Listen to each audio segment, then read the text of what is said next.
이처럼 독일 민족은 그 국민의 사상과 가치관이 국수적인 면에 있어서는 뛰어나고 훌륭하지만 또 다른 야누스적인 정신문화 본성면에 있어서는 약육강식의 논리를 가진 사나운 맹수와 같은 기질을 가지고 있어서 언젠간 또다시 폭발하게 될 것이다.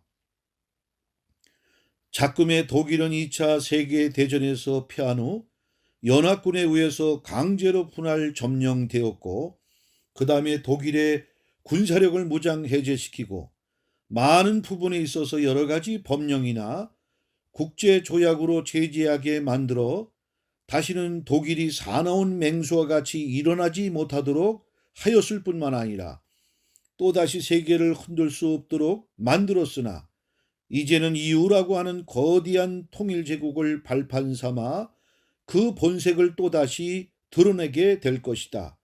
참으로 얼마나 무섭고 두려운 민족인가. 특별히 종말의 이 세상을 정복하는 데 있어서 사단 마귀가 독일 민족을 이용하게 될 것이고 독일 민족은 자기도 모르는 사이에 과거처럼 똑같은 함정에 또다시 빠지게 된다. 이처럼 사람의 본성이나 한 나라의 국민성을 개과천선시킨다는 것은 매우 어려운 것이 사실이다. 그리고 가장 중요한 비밀을 하나 밝히려고 한다. 그것은 다름이 아니라 바로 적그리스도의 나라, 이후 연합국의 수장이기도 한 독일에서 장차 적그리스도가 나오게 될 것이다. 앞으로 나타날 적그리스도는 마치 히틀러같이 교활하며 지혜롭고 사악하며 또한 뛰어난 웅변수를 가지고 있으며 카리스마가 철철 넘치며 그리고 사람들의 마음을 자기의 뜻대로 조종하고 움직일 수 있을 뿐만 아니라 신비한 매력을 가진 가장 인본적이고 가장 현실적인 자가 독일에서 나오게 될 것이다. 바로 이 자가 다니엘서에 나오는 작은 뿔이며 불법의 사람, 자기를 가리켜 하나님이라고 참칭하는 자인데 이 자는 그 성정이 옛날 누부갓네살 왕 같고 또한 헤롯 임금, 네로 황제와 같은 자로서 장차 온 세상을 정복하게 될 뿐만 아니라 수많은 나라들을 짓밟을 것이다. 그리고 인정사정이라고 하는 것은 조금도 없을 뿐만 아니라 눈 하나 깜짝하지 아니하고 수많은 사람들을 살해하고도 양심의 가책이라고는 눈꼽만큼도 찾아볼 수 없는 인면수심에 강포한 짐승 같은 자이다. 독일은 이 세상 나라에서는 성공할 수밖에 없는 정신과 가치관을 가지고 있다. 그러나 이 세상에서 잘되고 성공할 수 있다는 것은 사실 신앙적으로나 영적인 면으로서는 바람직하지 못하다. 그러므로 사도 요한도 요한일서 2장 15절부터 17절의 말씀에서 이 세상이나 세상에 있는 것들을 사랑치 말라. 누구든지 세상을 사랑하면 아버지의 사랑이 그 속에 있지 아니하니 이런 세상에 있는 모든 것이 육신의 정욕과 안목의 정욕과 이생의 자랑이니 다 아버지께로 쫓아온 것이 아니요 세상으로 쫓아온 것이라. 이 세상도 그 정욕도 지나가되 오직 하나님의 뜻을 행하는 이는 영원히 거하느니라. 한마디로 말씀드린다면 이 세상을 사랑하면 하나님의 사랑이 우리 안에 거할 수 없다는 말씀이다. 또한 야고보 기자는 야고보 4장 4절에서 간음하는 여자들이여 세상과 벗된 것이 하나님의 원수임을 알지 못하느뇨. 그런즉 누구든지 세상과 벗이 되고자 하는 자는 스스로 하나님과 원수되게 하는 것이니라. 다시 말해서 세상과 벗된 것이 하나님과 원수가 된다는 말씀이다. 이처럼 독일은 인본적으로, 물질적으로, 현실적으로 이 세상의 주관자인 사단 마귀와 합치될 수밖에 없는 유물론적 정신과 사상의 바탕을 가지고 있는 나라이다. 칸트, 헤겔, 막스 등등 수많은 인본주의 철학자들을 배출한 나라이기도 하다. 인도는 종교적으로 신비적으로 사단 마귀와 합치될 수밖에 없는 바탕을 가지고 있는 나라이기 때문에 장차 거짓 선지자가 나오게 될 것이다.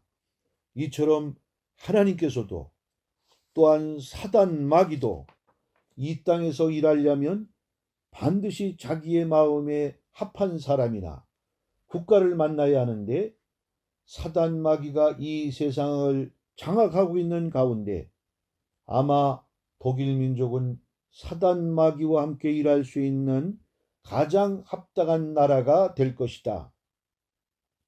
예수님의 12 제자 중에 가룟 유다는 사단 마귀가 그 마음에 들어갈 수밖에 없는 악한 사상과 본성을 가졌기에 결국은 사단 마귀의 도구가 된 것이다.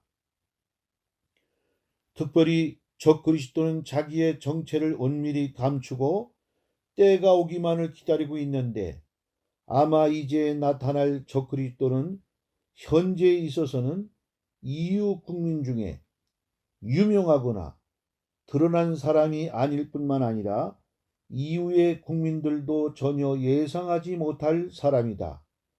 그러나 그는 EU에서도 큰 힘을 가지고 있는 나라 독일에서 반드시 나오게 될 것이다. 그러면 구체적으로 그 자가 누구인가? 중국의 모택동은 권력은 총구에서 나온다고 하였다. 그러므로 이 자는 아마 이후의 군사령관이나 이후의 실질적인 무력을 가진 자로서 언제든지 자기 마음대로 그 힘을 바로 행사할 수 있는 군대의 수장일 것이다. 또한 작금의 세계 현실을 보면 경제가 제일이라는 사실을 우리는 깨닫는다. 아마 모르긴 몰라도 현재는 숨겨진 자로서 금력을 가지고 세계를 쥐었다 폈다 하는 자일 것이다. 적그리스도는 자기 때가 되면 독일과 아울러 EU에서도 영향력을 순식간에 펼칠 수 있는 실질적인 무력과 금력을 가진 자일 것이다.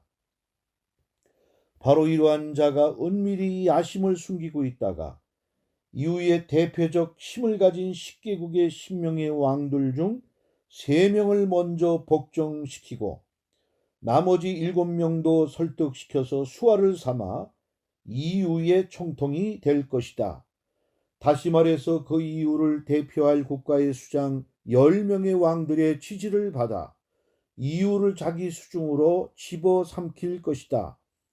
그래서 다니엘 7장 7절에서부터 8절의 말씀에 보면 내가 밤 이상 가운데 그 다음에 본 넷째 짐승은 무섭고 놀라우며 또 극히 강하며 또 큰 철이가 있어서 먹고 부서뜨리고 그 나머지를 발로 밟았으며 이 짐승은 전에 모든 짐승과 다르고 또 10뿔이 있으므로 내가 그 뿔을 유심히 보는 중 다른 작은 뿔이 그 사이에서 나더니 먼저 뿔 중에 셋이 그 앞에 뿌리까지 뽑혔으며 이 작은 뿔에는 사람의 눈 같은 눈이 있고 또 입이 있어 큰 말을 하였느니라. 또한 다니엘 7장 23절에서부터 25절 말씀에 이르시기를 모신 자가 이처럼 이르되 넷째 짐승은 곧 땅의 넷째 나라인데 이는 모든 나라보다 달라서 천하를 삼키고 밟아 부서뜨릴 것이며 그 10뿔은 이 나라에서 일어날 10왕이요 그 후에 또 하나가 일어나리니 그는 먼저 있던 자들과 다르고 또 새 왕을 복종시킬 것이며 그가 장차 말로 지극히 높으신 자를 대적하며 또 지극히 높으신 자의 성도를 괴롭게 할 것이며 그가 또 때와 법을 병개고자 할 것이며 성도는 그의 손에 붙인 바 되어 한 때와 두 때와 반 때를 지내리라고 말씀하셨는데, 사실 이 작은 뿔은 이후의 대표적인 10개국의 10명의 왕들 중에 한 사람이 아니고 전혀 예상 밖의 인물이라는 것이다. 뿐만 아니라 또한 다니엘 8장 8절에서부터 12절의 말씀에 보면 수염소가 스스로 심히 강대하여 가더니 강성할 때에 그 큰 뿔이 꺾이고 그 대신에 현저한 뿔 넷이 하늘 사방을 향하여 났더라. 그중 한 뿔에서 또 작은 뿔 하나가 나서 남편과 동편과 또 영원로운 땅을 향하여 심히 커지더니 그것이 하늘 군대에 미칠 만큼 커져서 그 군대와 별 중에 몇을 땅에 떨어뜨리고 그것을 짓밟고 또 스스로 높아져서 군대의 주제를 대적하며 그에게 매일 드리는 제사를 제하여 버렸고 그의 성소를 헐었으며 범죄함을 인하여 백성과 매일 드리는 제사가 그곳에게 붙인 바 되었고 그것이 또 진리를 땅에 던지며 자의로 행하여 형통하였더라.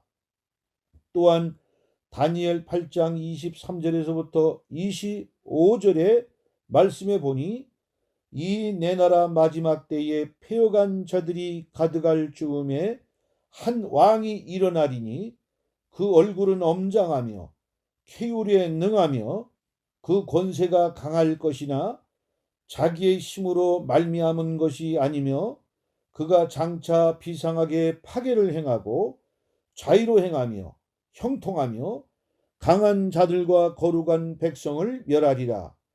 그가 꾀를 베풀어 제 손으로 쾌유를 이루고 마음에 스스로 큰 채하며 또 평안 때에 많은 무리를 멸하며 또 스스로 서서 만왕의 왕을 대적할 것이나 그가 사람의 손을 말미암지 않고 깨어지리라 라고 말씀하셨는데 그 뜻은 수염소의 제국이 무너지고 동서사방에 내뿌린 4대 강국이 일어날 때 이 4대 강국 중에 한 나라에서 작은 뿔이 일어나 세계를 지배할 것을 말씀하고 있는 것이다.